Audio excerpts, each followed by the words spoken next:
खबर मिल रही है राजनगर थाना क्षेत्र स्थित यहां पर सामुदायिक स्वास्थ्य केंद्र में बड़ी लापरवाही सामने आई है, जहां पर अस्पताल की बिजली कटने पर मोबाइल की रोशनी में डिलीवरी कराई गई है, जिसमें गर्भवती महिला और नवजात की मौत हो गई। मृत महिला की पहचान विनीता बांद्रा के रूप में हुई है। परिजनों का आरोप यह है कि प्रसव के दौरान अस्पताल में न तो पर्याप्त मेडिकल सुविधाएं थी और न ही समय पर गंभीर स्थिति को संभालने के लिए वहां पर कोई तैयारी की गई थी और हालत बिगड़ने के बावजूद महिला को बेहतर इलाज के लिए रेफर नहीं किया गया, जिससे दोनों की जान चली गई, यानी कि जच्चा और बच्चा दोनों की जान चली गई। अब इस घटना के बाद परिजनों का गुस्सा फूट पड़ा है। अस्पताल परिसर में जमकर हंगामा हुआ है। वहीं विपक्ष ने इस घटना को लेकर सरकार पर गंभीर सवाल उठाए हैं, स्वास्थ्य व्यवस्था की बदहाली पर नाराजगी जताई है। तो देखिए, एक बहुत बड़ी लापरवाही कह सकते हैं कि यहां पर स्वास्थ्य विभाग की तरफ से देखने को मिली है। सरायकेला का यह मामला है। राजनगर थाना क्षेत्र स्थित सामुदायिक स्वास्थ्य केंद्र में वहां पर बिजली नहीं होने के कारण मोबाइल की रोशनी में डिलीवरी कराई गई और गर्भवती महिला और नवजात बच्चे की मौत हो गई।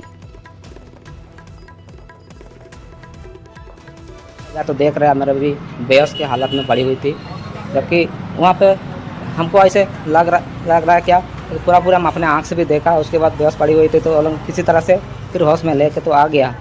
लेके आने के बाद कुछ देर रुकी, उसके बाद हम बोले जब नॉर्मल से इसको नहीं हो रहा था तो उसको ऑपरेशन करिए। बार बार हम वही चीज़ बोल रहे थे कि ऑपरेशन करिए, तो ऑपरेशन भी वो लोग किया ही नहीं। उस समय पर अगर सही समय पर ऑपरेशन होता, बीबी मेरा आज बच जाती।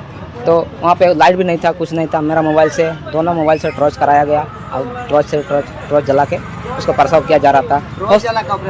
हाँ, प्रसव कराया जा रहा था, लाइट नहीं था। मतलब इस तरह का लापरवाही होगा तो, जबकि वो डॉक्टर उस समय मौजूद नहीं था, नर्स लोग नहीं कर रहा था। स्वास्थ्य विभाग के लापरवाही के कारण चाहे रिम्स हो, चाहे जिले के CHC में हॉस्पिटल में हो, अब एक राज्य का मुख्यमंत्री आदिवासी है और जो राजनगर खरसवां जिला के CHA में बिजली कटने के कारण टॉर्च से ऑपरेशन करके एक आदिवासी महिला और हमारे झारखंड के आने वाली पीढ़ी की मृत्यु हो गई। मैं मानता हूँ ये हत्या है। झारखंड में स्वास्थ्य विभाग में लगातार एक से बढ़कर एक कारनामे सामने आ रहे हैं, जहां कभी चाईबासा में आदिवासी बच्चों के बीच HIV पॉजिटिव ब्लड चढ़ा दिया जाता है, तो ताज़ा मामला सरायकेला के खरसावां राजनगर का है, जहां टॉर्च की रोशनी में गर्भवती महिला की डिलीवरी कराई जा रही थी। इस दौरान मां और बच्चे की दोनों की मौत हो गई। हालांकि अभी देखना यह है कि इस मामले को लेकर क्या स्वास्थ्य मंत्री अपने इस पद से इस्तीफा देते हैं कि इसी तरह जाँच रिपोर्ट में इस मामले को भी कहीं ना कहीं झोले में डाल दिया जाता है। हालांकि इस मामले को लेकर बीजेपी ने भी कड़ा रुख दिखाया है और उन्होंने बीजेपी के तरफ से झारखंड के पूर्व मुख्यमंत्री रघुवर दास ने झारखंड के मुख्यमंत्री हेमंत सोरेन से स्वास्थ्य मंत्री के इस्तीफे की मांग की है। मगर अब देखना यह है कि क्या इस पूरे मामले में स्वास्थ्य विभाग गंभीर होता है और झारखंड के स्वास्थ्य मंत्री इस्तीफा देते हैं कि आने वाले फिर किसी बड़ी घटना का इंतजार किया जाता है। सरायकेला से न्यूज़ 18 के लिए आशीष कुमार तिवारी। तो देखा आपने स्वास्थ्य विभाग में किस तरीके से लापरवाही की गई। जच्चा और बच्चा दोनों की मौत हो गई क्योंकि इलाज मोबाइल के रोशनी में की गई, वहां पर पर्याप्त बिजली उपलब्ध नहीं थी।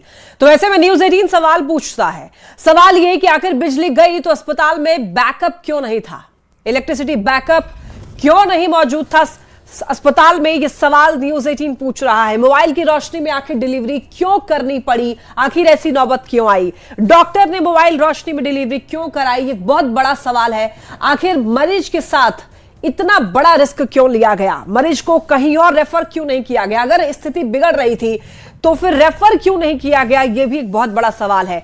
डिलीवरी के समय प्रशिक्षित स्टाफ वहां पर मौजूद क्यों नहीं था, यह भी बहुत बड़ा सवाल।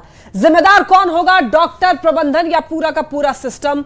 न्यूज़ 18 यह सवाल पूछ रहा है।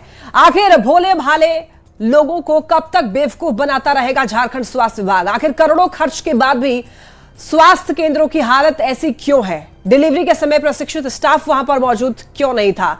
ज्यादा जानकारी के लिए न्यूज़ 18 संवाददाता आशीष तिवारी हमारे साथ जुड़ रहे हैं। आशीष, इतना बड़ा रिस्क क्यों लिया गया स्वास्थ्य विभाग की तरफ से और आखिरकार वही हुआ जो होना था, जच्चा और बच्चा दोनों की मौत हो गई। अब क्या कहना है स्वास्थ्य विभाग का आशीष इस पूरे मामले पर? कहा आपने कि एक बड़ी लापरवाही हुई है और कोल्हान में लगातार इस तरह की घटनाएं सामने आ रही है कभी चाईबासा में आदिवासी बच्चों के बीच जो है वो HIV पॉजिटिव जो ब्लड चढ़ा दिया जाता है, और उसके बाद और दूसरी घटना जो सरायकेला के राजनगर थाना क्षेत्र में आई, सामुदायिक केंद्र में बिजली कट जाने के बाद मोबाइल की रोशनी में महिला की डिलीवरी कराई जाती है और इस दौरान महिला और बच्चे की दोनों की मौत हो जाती है। हालांकि इस घटना के बाद कहीं ना कहीं स्वास्थ्य विभाग पर एक बड़ा सवाल खड़ा होता है और कहीं ना कहीं झारखंड के पूर्व मुख्यमंत्री रघुवर दास ने भी इस घटना की निंदा जताई है और उन्होंने साफ तौर पर झारखंड के मुख्यमंत्री हेमंत सोरेन से मांग की है कि ऐसी घटनाओं पर अब बर्खास्त करना चाहिए, स्वास्थ्य मंत्री को बर्खास्त करना चाहिए और खुद उन्हें आकर इस पद से अपने इस्तीफा देना चाहिए, क्योंकि लगातार इस तरह की घटनाएं सामने आ रही है। जब मीडिया कर्मियों से सवाल पूछते हैं तो वो मीडिया कर्मियों पर भी हमला करते हैं। स्वास्थ्य मंत्री को जवाब देना चाहिए कि जिस तरह घटनाएं सामने हो रही है, स्वास्थ्य विभाग में एक से बढ़कर एक लापरवाही हो रही है और सिर्फ जांच के नाम पर कहीं ना कहीं मामले को शांत करा दिया जाता है और ये घटना भी इसी तरह घटना घटी है। अब देखना यह है कि तो आशीष, स्वास्थ्य केंद्र के नाम पर ऐसा लग रहा है कि केवल बिल्डिंग खड़ी कर दी गई है, ना तो वहां पर पर्याप्त सुविधाएं हैं और ना ही वहां पर ट्रेंड स्टाफ मौजूद है। तो आखिर स्वास्थ्य मंत्री झारखंड के क्या कर रहे हैं? इरफान अंसारी कहां है? जी बता दूं कि झारखंड के अगर आप 24 जिले की बात करेंगे तो तमाम जिलों में इसी तरह के स्वास्थ्य केंद्र बनाए गए हैं। कई बिल्डिंगों में तो आप देखेंगे कि ताला भी लटका हुआ है और कई बिल्डिंगों में अगर काम उपचार इलाज हो रहा है तो सुनिश्चित जो व्यवस्था होनी चाहिए वो नहीं है, डॉक्टर नहीं होते हैं, नर्स नहीं होते हैं और बिजली नहीं होती है और जिसका खामियाजा जो है आज एक माँ बच्चे को भुगतना पड़ा, जिसमें दोनों की मौत हो गई। हालांकि ऐसी घटनाएं कई हो रही है मगर स्वास्थ्य मंत्री अभी इस पूरे मामले पर चुप्पी साधे हुए हैं। अब देखना यह है कि इस मामले को लेकर स्वास्थ्य मंत्री क्या कुछ कदम उठाते हैं और सिर्फ क्या इसी मामले को लेकर ही नहीं, तमाम जो घटनाएं स्वास्थ्य विभाग में हो रही है सिर्फ जांच के नाम पर इस मामले को कहीं शांत ना कर दिया गया, मगर अब इस मामले को लेकर स्वास्थ्य मंत्री को खुद आगे बढ़ना चाहिए और ये जो लापरवाही हुई है इस पर कहीं ना कहीं जवाब देना चाहिए। जी पूरी जवाबदेही जो है स्वास्थ्य मंत्री को लेनी पड़ेगी आशीष इस पूरे मामले पर, और आप उनसे जरूर सवाल पूछिएगा। बहुत धन्यवाद आशीष इन तमाम जानकारियों के लिए। चलिए बढ़ते हैं खबरों में आगे। रांची से बड़ी खबर है जहां तमाड़ थाना क्षेत्र के रुगड़ी मोड़ के पास देखिए पुलिस ने बड़ी कार्रवाई की है। जंगल से 21 बोरा डोडा बरामद किया गया है। इन बोरों में करीब 7 क्विंटल डोडा पाया गया है। डीएसपी ने यह बताया कि सूचना के आधार पर टीम बनाकर छापेमारी की गई। हालांकि तस्कर घने जंगल का फायदा उठा करके फरार होने में कामयाब रहे, लेकिन पुलिस जो है अब आरोपियों की पहचान करने में जुटी है। जानकारी के मुताबिक अफीम के बाद अब डोडा की तस्करी को लेकर बंगाल समेत अन्य राज्यों के गिरोह इलाके में सक्रिय है। तो सूचना मिलने पर पुलिस ने कार्रवाई की है। ये देखिए, ये जो बोरे आप देख रहे हैं इसमें डोडा भरा हुआ था। तस्कर जो है मौके से फरार होने में सफल हुए हैं, कामयाब रहे हैं, लेकिन ऐसे तस्करों पर शिकंजा कसने के लिए तमाम हथकंडे जो है पुलिस अपना रही है और ये तस्कर बहुत जल्द अब पुलिस के हत्थे चढ़ने वाले हैं। अंतर्गत जो रुगड़ी ग्राम के जंगली क्षेत्रों में अफीम तस्कर के द्वारा जो है अफीम की जो डोडा होती है, डोडा का जो है से इकट्ठा किया जा रहा है। उसका सत्यापन हेतु हम लोग जो है इस क्षेत्र में आए हैं और सत्यापन के पश्चात जो है से हम लोग को लगभग 21 बोरा डोडा बरामद हुआ है, जिसमें बाजार मूल्य लगभग 10 लाख के आसपास। हजारीबाग से बड़ी खबर। हजारीबाग पुलिस को बड़ी सफलता मिली है। बरही बैंक डकैती कांड का खुलासा हुआ है। अंतर्राज्यीय गिरोह का सरगना समेत 3 की गिरफ्तारी हुई है। वाराणसी से आरोपियों की गिरफ्तारी हुई है। 912 ग्राम सोना और 20 लाख नगद की बरामदगी हुई है। कार को भी पुलिस ने जब्त कर लिया है। बैंक ऑफ महाराष्ट्र डकैती में शामिल थे। यूपी एसटीएफ झारखंड पुलिस की कार्रवाई है। संयुक्त कार्रवाई बताई जा रही है यूपी एसटीएफ और झारखंड पुलिस की, जिसमें 3 लोगों की गिरफ्तारी हुई है। तो बड़ी सफलता कही जाएगी एसटीएफ और झारखंड पुलिस की।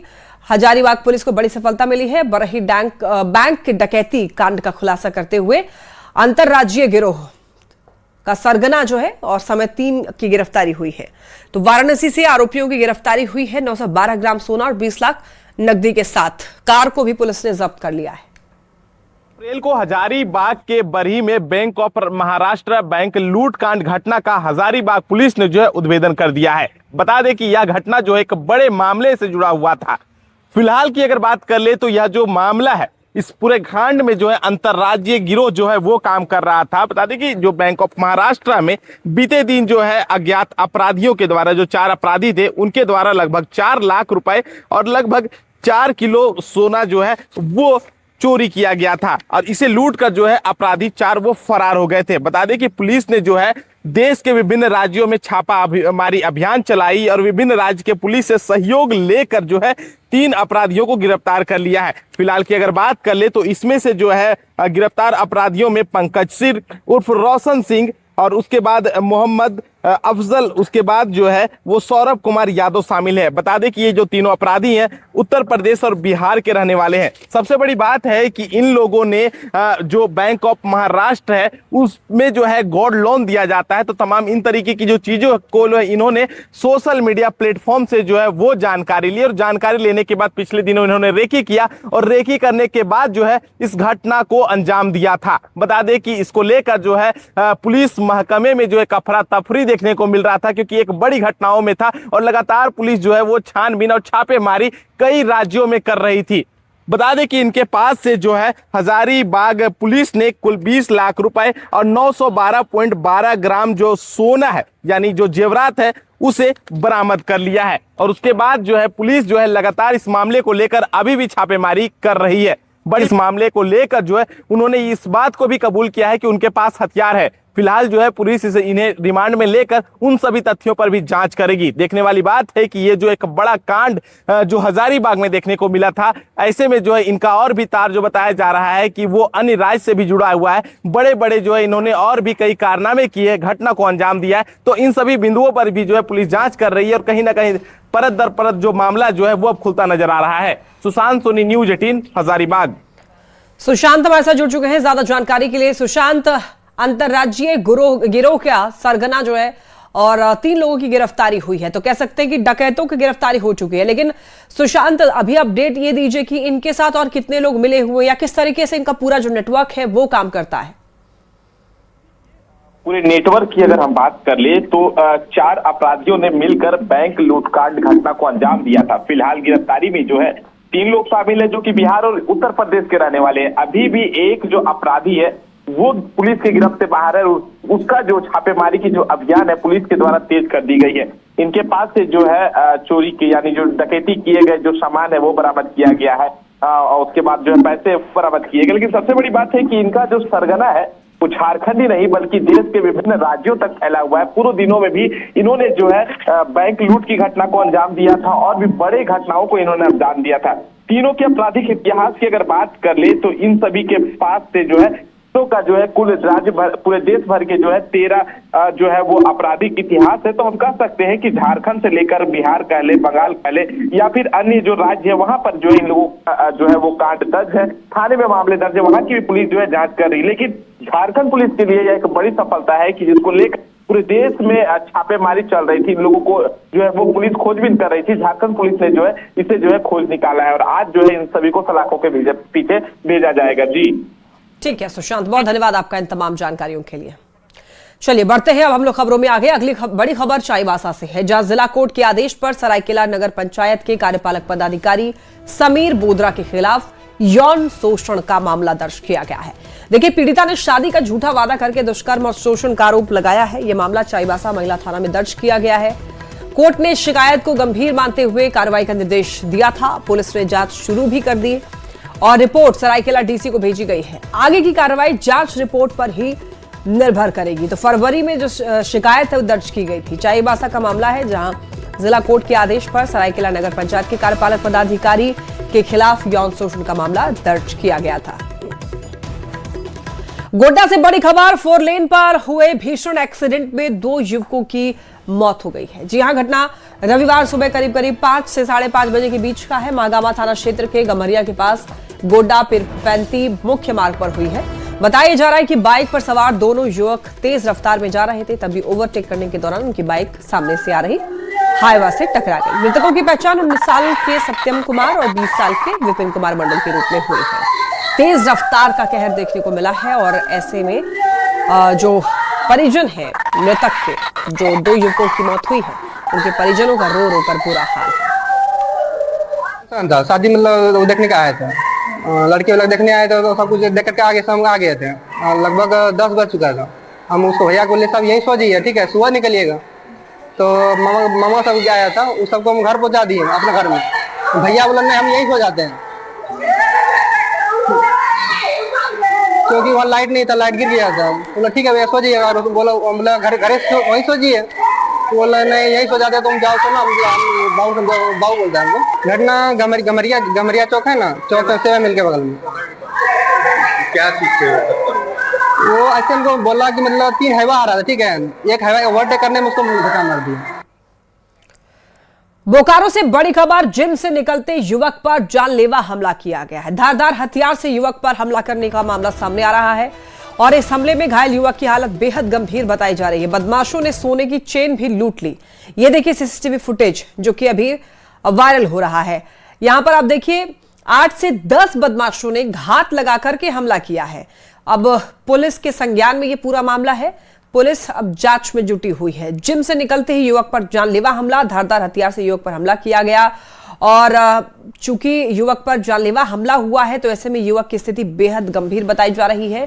बदमाशों ने सोने की चेन भी लूट ली है। 8 से 10 की संख्या में बदमाशों ने घात लगाकर इस घटना को अंजाम दिया है। तस्वीरों में आप देख सकते हैं कि कैसे ये लोग पूरे इंतजाम के साथ आए हैं, रॉड के साथ, डंडों के साथ। और पहले इन लोगों के बीच बातचीत हो जाती है और जब व्यक्ति निकलता है जिम से उसके बाद अटैक कर दिया जाता है। मैं पूछता हूँ कि म्यूजिक क्यों बंद किया गया, तो बोलते हैं कि हम नहीं बजाने देंगे तुमको आना। तो उस बात पे थोड़ी बहुत बहस होती है। फिर उन्होंने कॉल किया और भी 10 से 11 लड़के हथियार के साथ, रॉड, कुल्हाड़ी और पिस्टल के साथ वहां पहुंचते हैं और मैं जैसे ही जिम से बाहर निकलता हूं मुझ पे ताबड़तोड़ वार करने की कोशिश करते हैं। और अब बात कर लेते हैं झारखंड के ट्रेजरी घोटाले की। राज्य में ट्रेजरी से अवैध निकासी का मामला है। घोटाले की जांच का दायरा जो है लगातार बढ़ता जा रहा है। महालेखाकार ने 12 और ट्रेजरी में गड़बड़ी की जानकारी राज्य सरकार को दी है। आपको ये बता दें कि इसके बाद वित्त विभाग ने जांच की मंजूरी के लिए मुख्यमंत्री को प्रस्ताव भेजा है और मंजूरी मिलते ही इन सभी ट्रेजरी की जांच शुरू होगी। बोकारो और हजारीबाग में पहले से जांच जारी है और करीब 10,000 करोड़ के इस घोटाले को लेकर सियासत भी तेज हो गई है। पक्ष विपक्ष आमने सामने है। रांची से ये बड़ी खबर है। ट्रेजरी फर्जी वेतन घोटाले की जांच का जो दायरा है वो बढ़ रहा है।